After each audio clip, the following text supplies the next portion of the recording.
the clock's so important, and we've been seeing some high-quality, top-class chess by the players. I just saw something that has suddenly intrigued me. It was a picture at the playing hall and watching the arbiters.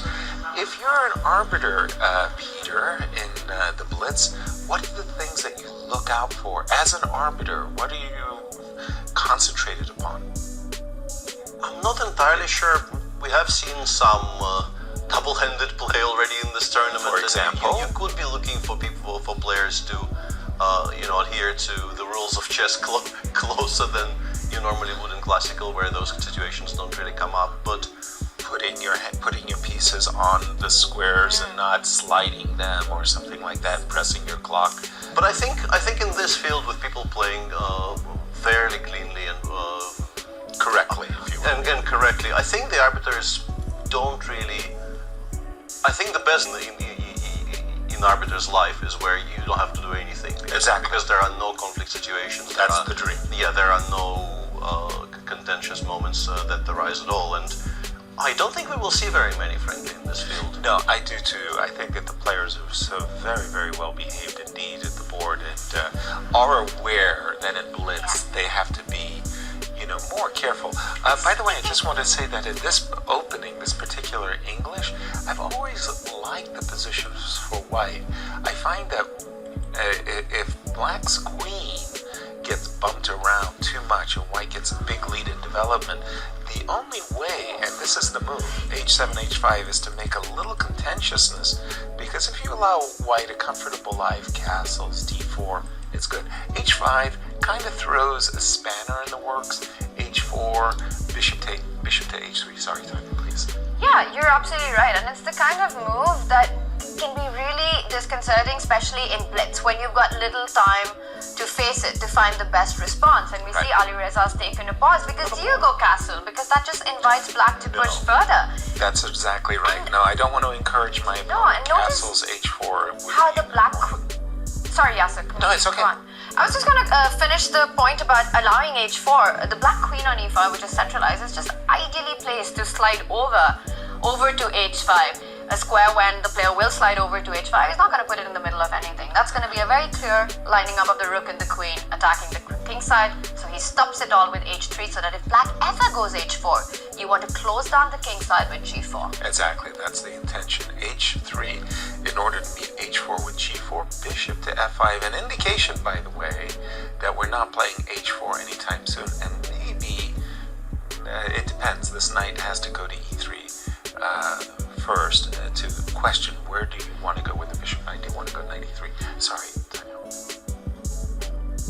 No, knight e3 is a really great idea, but I'm just wondering that, we're talking about h4, g4, but that might still be on the cards because it weakens dark squares as well. In a preceding middle game, we might be seeing the bishop and the queen lined up. So for white, it's still a choice. Are you ready to go kingside castling? You can't go long side anyway.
still picking black here, yes. Okay, Rook again, d4, knight e1 check. Knight e1 check is a big threat. Queen f3 was a big threat in case the rook moved as E4. well. Rook c8. I'm still thinking that if I could get in, rook takes d8 and queen c6. There's been a turnaround. This is now definitely more pleasant for white because the king on g8 will feel a lot draftier, I think. Well, I was Oh, look at now? that. Oh, Look at this that. is- It's safer. Oh my god, this Who's is a getting roller coaster. safer? Now it's hard. I have to say that I agree with you, yes. The knight jumping onto g5. And look at that, Alireza with 5 seconds. No, has to 5 control seconds. this position. Peter, 5 seconds, Who's your pick? assuming control, frankly. knight. Why are we not playing knight g5 there? I guess queen f6. Yeah, just queen f6 holds, yeah. But wow, that 5 seconds. Oh my goodness. Take on a3. Not good.